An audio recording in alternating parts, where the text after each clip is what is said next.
Good morning, ladies and gentlemen. Me, as the leader of physicians, sit here wants to explain about why we don't want to ban all the production of the meat. Ladies and gentlemen, before I go to my argument, I want to give the government team the rebuttals. First, I can found there's 3 points that from the government team that said before that people need to be vegan for the rest of their life and change their consumption habits of eating meat. Ladies and gentlemen, we all know that choosing a vegan diet or chasing your eating lifestyle, you can only eat vegetable, fruits, and other plant sources. In fact, animal food sources contain various nutrients, vitamins, and also nutrients that are very important for the body health, including mental and brain health, which cannot be replaced from the plant-based sources. Second, eating meat is immoral because you need to kill animals. Ladies and gentlemen, listen. Plant have nutrients and vitamins things like animals. Nutrients are needed by the living things to meet their nutritional needs. Nutrients contained in the body have a benefit for the generate energy and energy perform the daily activities and replace the damage of the body cells, regardless the various metabolic processes in the body and as the body defense against the various disease. Sounds like what meat give us, right? And then this is actually concluded, ladies and gentlemen, that eating plant-based is the same like we eating meat-based and killing other living creatures. Third, when it comes to the overconsumption of meat, it's not good. We as human nature and born as an omnivores, ladies and gentlemen, of course we know and understand that life must be balanced. And eating meat and eating vegetable must be balanced together. It's impossible for us to eat meat all the time. That's how you feel impact the cholesterol. But we need to live balancedly with eating meat and also eating plant-based, because if you only eat meat, you will get the impact of that thing. So, ladies and gentlemen, before I move to my argument, let me explain to you what is actually meat for us.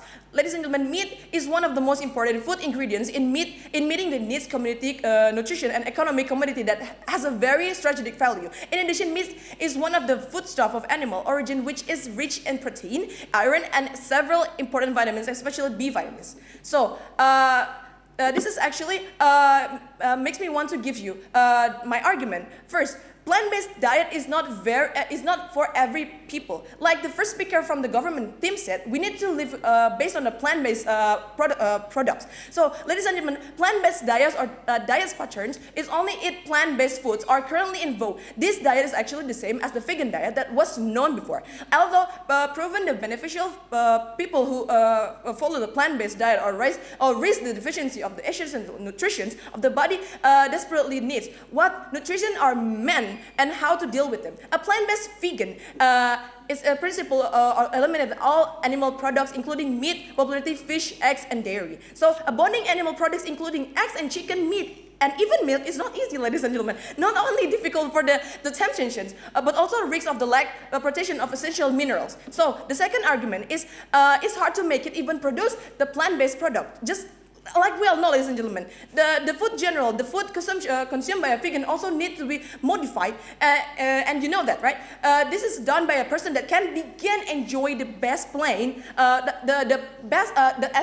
plant-based food with a rich of taste. For example, there's a food variants such as steak made from tempeh, mushroom satay, and other food menu. All the menus that are supposed to be made of meat are conjured using a plant-based ingredients. So, ladies and gentlemen, we need to know. Of course, it's required ideas, expertise, and creativity that qualify to be able to modify the foods from the vegetable raw materials that can be taste like meat. And ladies and gentlemen, what happened to hear about we happen to hear about the plant-based burgers, but dude, you knew that. And you must be realized the production of that plant-based is quite more expensive than a meat-based product. So, ladies and gentlemen, because of this, meatless alternatives are made of the smaller scale, while the livestock substitute with the ensure animal products remain affordable to consumers.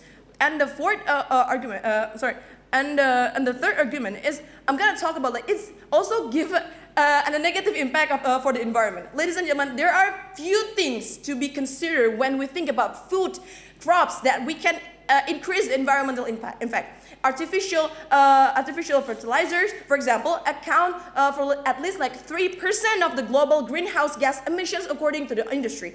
The products of the synthetic fertilizers releases the carbon dioxide, the CO, or we can call it as the CO2, and the methane of the atmosphere, while the use of the fertilizer of the agricultural land produce the nitrous oxide and other greenhouse gas. We need to know that, ladies and gentlemen. Agriculture practice such as cultivating fields and also release large amounts of greenhouse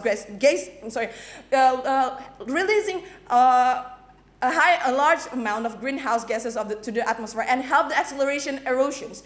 Ladies and gentlemen, the combination of this element differs depending on the plant ground, but clearly there's a sum of the plant foods that disproportionate impact of the environment itself. So that's why this house clearly not agree to ban all the production and the consumption of the meat itself. So that's all from me. That's all for my speech. Thank you so much.